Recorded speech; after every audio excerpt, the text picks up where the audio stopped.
Olá para você, que bom ter a sua companhia mais uma vez por aqui. Eu sou Kevin Camada e está começando mais um episódio do podcast Canastra. Olha, se você estiver me ouvindo de um ambiente externo, na rua, eu espero sinceramente que você esteja usando máscara, combinado?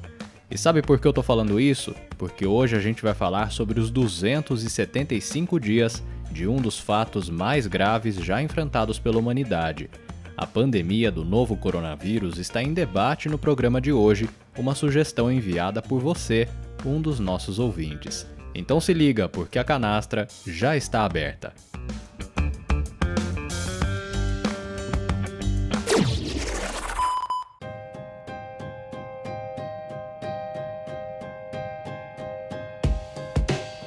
O dia 11 de março de 2020 já está marcado na memória de toda uma geração. Nessa data, a Organização Mundial da Saúde declarou estado de pandemia para a doença do coronavírus 2019, mais conhecida pela sigla em língua inglesa Covid-19. A doença, que se manifesta no sistema respiratório dos seres humanos, foi notificada pela primeira vez na cidade de Wuhan, uma metrópole da província de Hubei, na China, em dezembro de 2019. A enfermidade é causada por uma cepa de um vírus do grupo dos coronavírus, que foi batizado pela sigla SARS-CoV-2. SARS, também em inglês, quer dizer Síndrome Respiratória Aguda Grave. Mas essa não foi a primeira vez que o mundo conheceu um surto de uma doença em seres humanos e causada por um coronavírus. Em novembro de 2002, o primeiro surto de SARS foi registrado na cidade de Guangdong, na China. O coronavírus SARS-CoV-1, uma mutação do coronavírus dos morcegos, foi apontado como responsável por causar pneumonias atípicas graves que acometeram principalmente profissionais da saúde naquele país. No ano seguinte, uma força-tarefa liderada por cientistas de vários países foi responsável por mapear o genoma do SARS-CoV-1. Assim, a OMS declarou estado de alerta global. A SARS de 2002 se espalhou por 29 países, infectando pelo menos 8.000 pessoas e levando cerca de 800 à morte. Um novo susto foi registrado em 2012. A Síndrome Respiratória do Oriente Médio, a MERS, foi detectada pela primeira vez em um paciente da Arábia Saudita.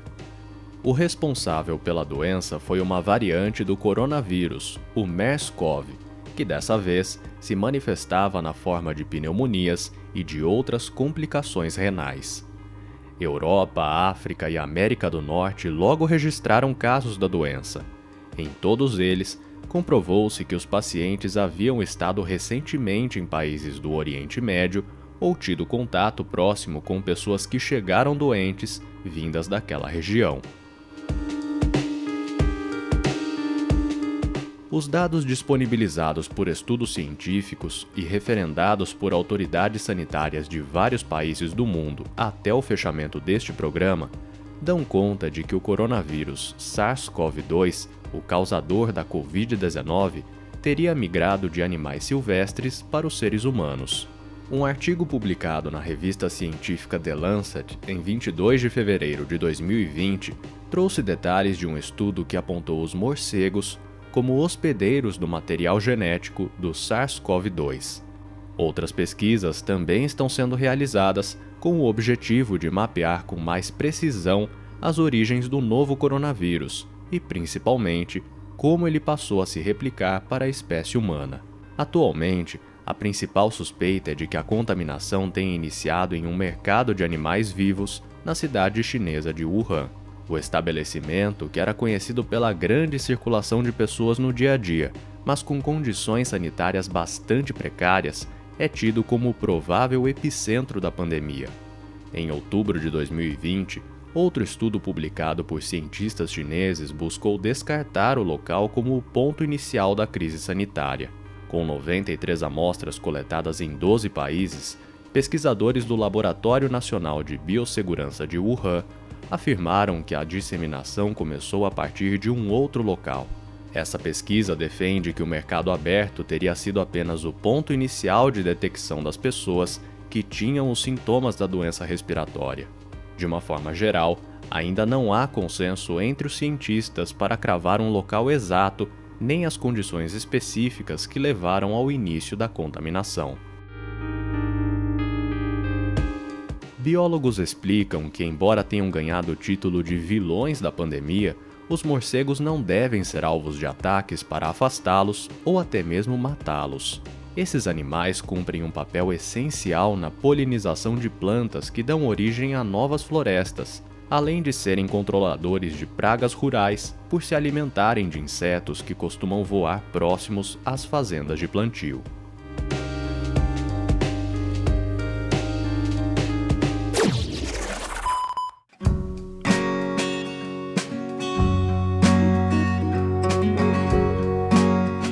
Nove meses após o início da pandemia, sabemos que a principal forma de transmissão do novo coronavírus se dá pelas vias aéreas, ou seja, o contato com o ar contaminado pelo vírus e absorvido pelas mucosas humanas, como o nariz e a boca. Outra forma de contaminação se dá pelo contato com superfícies contaminadas e o transporte do vírus de forma inadvertida até as mucosas. Novamente, o caso do nariz e da boca. Dessa forma, as principais recomendações para mitigar a propagação do novo coronavírus SARS-CoV-2 são o uso de máscaras corretamente ajustadas ao rosto, evitar aglomerações, praticar a higienização frequente das mãos, controlar o hábito de levá-las ao rosto quando se está em ambientes externos e a prática da chamada etiqueta respiratória. Como você ouviu na abertura do programa, a Covid-19 é uma doença que traz impactos no sistema respiratório, com sintomas bastante semelhantes aos de uma gripe provocada pelo vírus influenza. Embora existam casos de pessoas consideradas assintomáticas, ou seja, que são contaminadas pelo vírus, mas não apresentam nenhum sintoma, nos casos mais graves, os pacientes contaminados costumam apresentar febre, dores no corpo, perdas do olfato e do paladar, além de cansaço e falta de ar. Caso você perceba uma associação de sintomas, as autoridades sanitárias orientam que procure imediatamente o serviço médico mais próximo. E atenção! Até o fechamento deste programa, não há nenhum medicamento com evidências científicas suficientes que o coloquem como um tratamento padrão para todos os casos da Covid-19. Portanto, a orientação é não fazer a automedicação.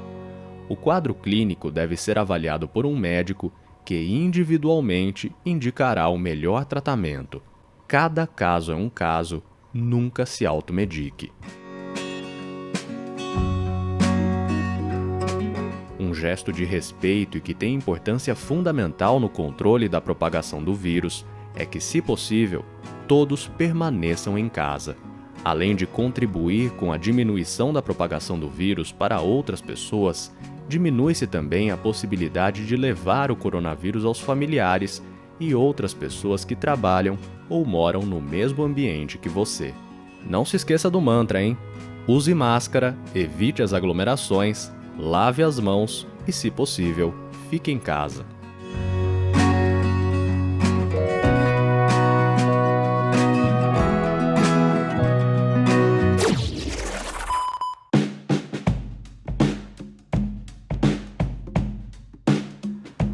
Pois é, não custa repetir, use máscara e principalmente use a máscara de forma correta, viu, gente? Ela precisa estar bem ajustada ao seu rosto, praticamente colada na pele, cobrindo o nariz e a boca ao mesmo tempo e sem deixar nenhum espaço aberto, aqueles vãos que ficam nos dois lados do nariz, esquerdo e direito, e também nas bochechas dos dois lados também.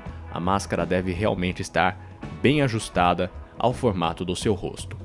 Bom, e para continuar falando sobre o novo coronavírus, os cuidados sanitários em tempos de pandemia e principalmente o aprendizado da comunidade científica ao longo desses vários meses de trabalho de pesquisa, a Canastra recebe hoje Hélio Bacha, médico infectologista no Hospital Israelita Albert Einstein em São Paulo e consultor da Sociedade Brasileira de Imunologia. Doutor Hélio Baixa, seja muito bem-vindo à Canastra, é um prazer conversar com o senhor. Para nós começarmos, o que se sabe hoje sobre o SARS-CoV-2? O que é esse coronavírus e quais são as diferenças dele para outros vírus que circulam por aí, rotavírus, influenza? O que se sabe a respeito disso hoje? Coronavírus é um grupo de vírus que nós já conhecemos há décadas. Ele causa um número muito grande de infecções respiratórias e diarreias em crianças. Deve ser dos mais presentes como causa dessas infecções.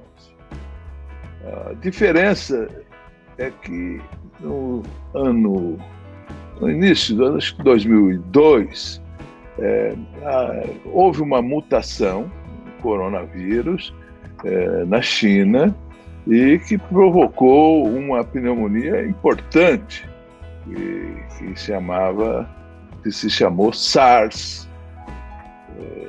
Essa SARS teve uma epidemia que praticamente ficou na área asiática e não teve a repercussão que nós temos agora com o SARS-CoV-2. E houve uma outra muito localizada no Oriente Médio, na Arábia Saudita, principalmente, em alguns outros países árabes, fundamentalmente em hospital. Os hospitais desses países se apresentaram com infecções pelo MERS, que causava uma mortalidade altíssima, mas felizmente restrita. Ela veio derivada de vírus com mutação do cabelo. E agora essa SARS-CoV-2, que tem uma frequência, uma capacidade de transmissão, uma taxa de infecção muito alta e com uma letalidade relativamente baixa, comparada com o MERS, comparada com o SARS, dado o início do milênio. O SARS-CoV-2, em função da alta transmissibilidade, causa um número de óbitos muito grande, mais de 1 milhão de mortes no mundo em 9 meses de doença. Essa é uma doença que tem uma baixa letalidade, mas uma mortalidade muito alta, em função de uma mutação específica, o que faz esse vírus SARS-CoV-2 ter um papel muito especial na história da humanidade. É uma história que nós estamos vivendo agora. Certo. Doutor, o que se sabe a respeito do tempo de vida desse SARS-CoV-2 quando ele está fora do hospedeiro? Ele consegue sobreviver muito tempo? Quais são os riscos que ele oferece quando ele está numa superfícies comuns que as pessoas tocam no dia a dia? O que se sabe a respeito disso? Ela tem uma transmissão mais eficaz, direta, com contato de secreção respiratória, através da proximidade entre uma pessoa e outra, através do ar. A transmissão por fomites, que é através de objetos, ela se dá de forma mais reduzida. E, aparentemente, nós temos algumas horas para transmissibilidade eficaz. Nós temos detectado o vírus em até várias horas, por até 3 dias, ele é detectável. Mas há um conceito diferente entre detectável e transmissível. O vírus não tem vida própria. Portanto, falar se ele está vivo, vírus não vive. O vírus só vive em função da sua atividade dentro da célula animal ou humana. O vírus não se multiplica em superfícies, fora da célula, nem mesmo no ar, ele não está em multiplicação. O conceito de vida viral é um conceito que nós precisamos entender melhor o que é um vírus para poder afirmar. Mas nesse sentido, aqueles cuidados com a roupa que se usa na rua, com as compras do supermercado, eles precisam ser mantidos, né? Você higienizar quando você volta da... A maior parte da transmissão se dá por contato direto. A transmissão através de objetos pode existir, mas é reduzida. Doutor, nós estamos aí num momento relativamente bastante otimista. São 3, 4 vacinas em fase 3 de testes aqui no Brasil. Na visão do senhor, essa visão otimista se confirma? Nós devemos ter uma virada de ano mais tranquila? Essa visão otimista é uma visão dos políticos. Os políticos querem transmitir que tudo estará de volta a curto prazo. Isso não tem base nas evidências. Nós sabemos que até mesmo o vírus, a infecção viral, ela tem uma capacidade de resposta imune limitada. Nós temos casos de reinfecção, em alguns casos até de reinfecção importante. Então, a capacidade de fazer uma resposta imune por muito tempo ainda não se verificou. Ao contrário, a ideia que nós temos é que a resposta imune ao coronavírus é uma resposta imune limitada. Assim, nós não temos conhecimento de nenhuma vacina que seja mais eficaz em termos de resposta imune do que a própria infecção selvagem. Se o coronavírus tiver uma vacina que imunize melhor do que a própria infecção, vai ser uma novidade em termos de proteção vacinal. A ideia que nós temos é que a vacina vai dar certo, mas vai dar certo dentro de uma ajuda a uma postura que certamente não vai ser a mesma de pré-epidemia. A segurança absoluta contra a doença, não há vacina que esteja sendo desenhada que prometa. Nós vamos ter uma ajuda, nós temos várias iniciativas em várias experiências e várias empresas, mais de centenas de iniciativas no sentido de se fazer a vacina. Mas a eficácia dela ainda está para ser comprovada. Então, se contar com a galinha dentro do ovo, temos que ainda andar muito. O meu medo, inclusive, com isso, é de que se quebre os protocolos,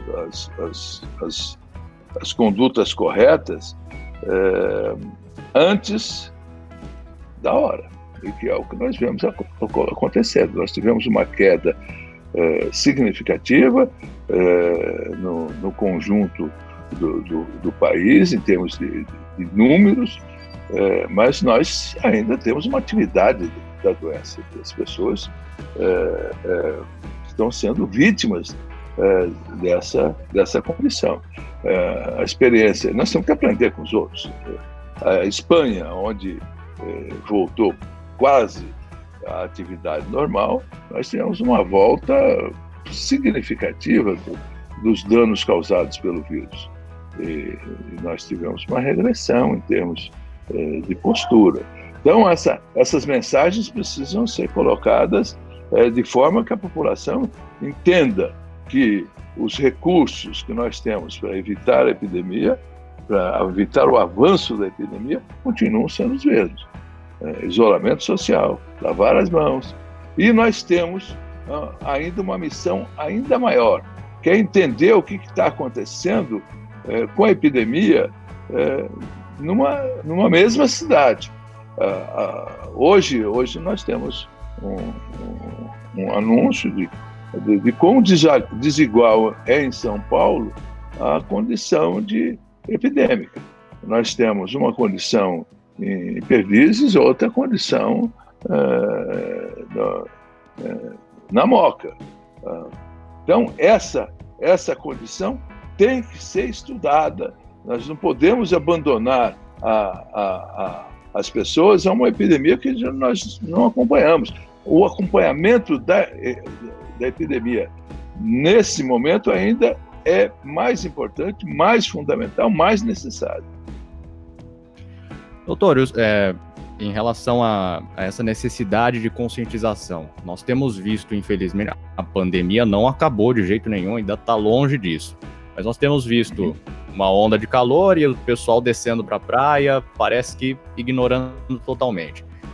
Parece haver uma dificuldade de compreensão de como um vírus se comporta, apesar de todo o trabalho jornalístico que vem sendo feito. O que está falhando para que as pessoas não tenham essa consciência? Acho que a maior dificuldade é econômica. Antes de mais nada, econômica. O isolamento é caro. Não se faz isolamento sem uma política econômica que o garanta.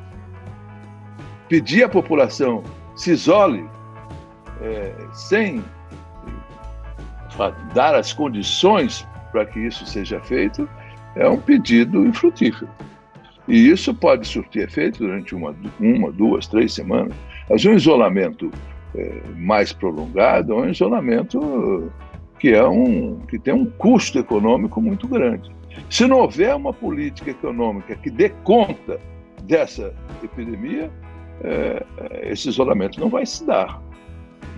É por isso, inclusive, que você nota diferenças de condição epidêmica pelas classes sociais.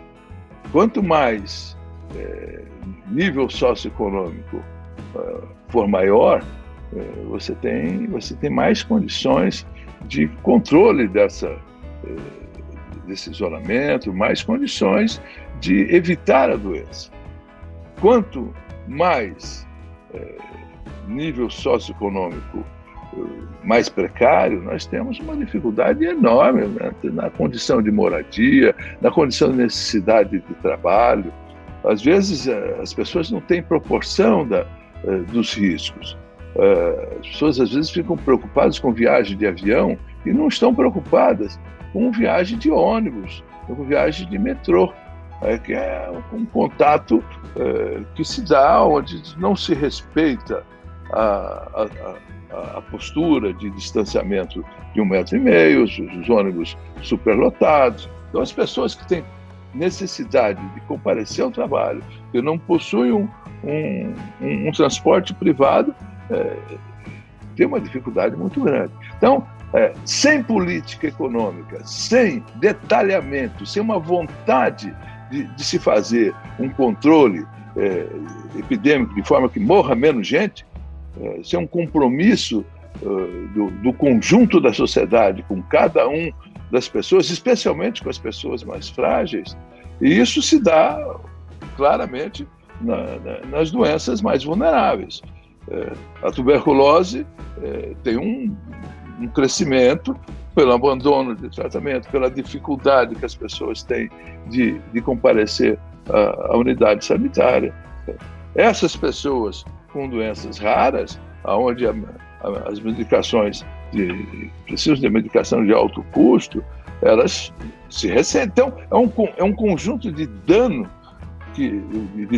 que a pandemia Covid-19 causa, que vai além da infecção viral. Então, nós temos um número maior de pessoas morrendo em casa por infarto do miocárdio, porque ficam com medo de procurar o hospital.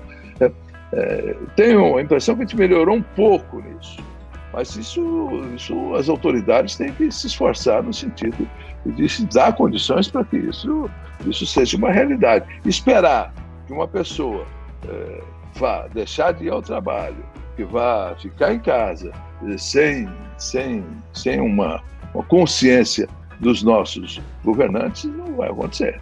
Eu acho até que há um incentivo para se quebrar essas normas com interesse puramente econômico. A economia irresponsável, ela não tem compromissos com isolamento, com o controle da epidemia. Isso tem que ser martelado, isso tem que ser discutido constantemente para que as pessoas contribuam com um compromisso social de luta contra a epidemia. Ninguém está a salvo, sozinho, solitário na epidemia.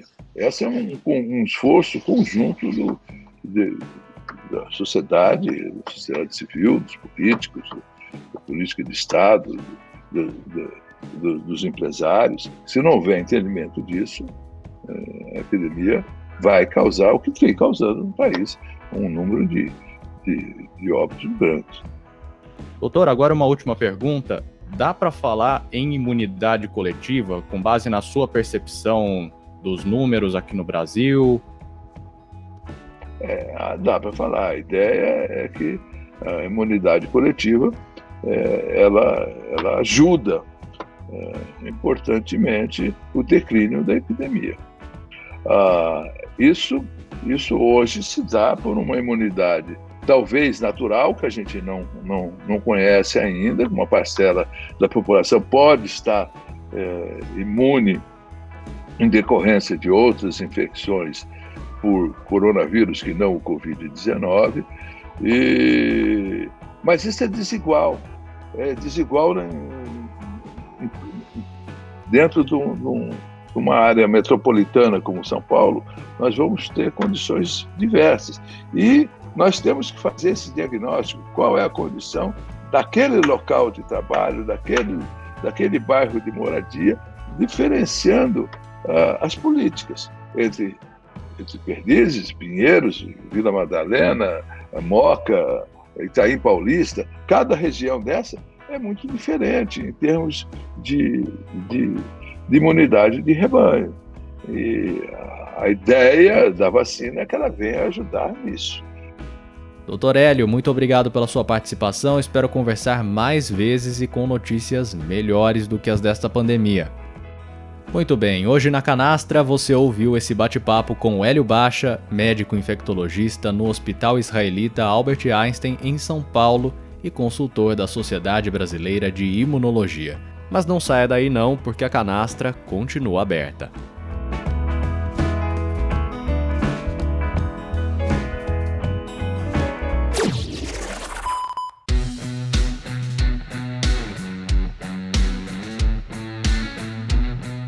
Pois é, e aqui você já sabe que nunca se despede de mim sem antes guardar direitinho o nome dos nossos perfis nas redes sociais. Você já sabe que pode nos encontrar no Facebook, no Instagram e também no Twitter, seguindo, curtindo a nossa página e ficando por dentro das últimas atualizações dos episódios mais recentes. Você é sempre o primeiro a saber. Procure por nós, é só buscar pelo @tanacanastra, @tanacanastra nessas 3 redes sociais. Você nos segue por lá e dá uma força também para ajudar a divulgar o nosso trabalho. E é claro que se você prefere o bom e velho e-mail, ele está disponível aqui também. Escreva pra gente, tanacanastra@gmail.com.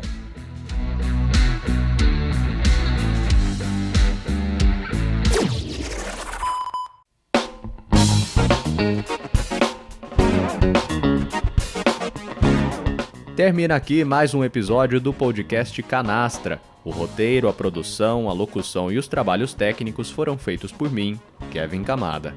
Este episódio reuniu informações dos portais da Academia Brasileira de Ciências, da Biblioteca Digital do Dr. Drauzio Varela e do Jornal da USP. Eu espero que vocês tenham gostado sobre esse assunto super importante, tema de saúde pública que com certeza vai dominar as nossas atenções ainda por um bom tempo E o nosso encontro já está marcado para a semana que vem, quando nós voltarmos com um novo assunto muito importante, sempre para agregar conhecimento ao seu dia a dia. Tá combinado? A gente volta a se encontrar na sexta que vem e eu espero por você. Até lá!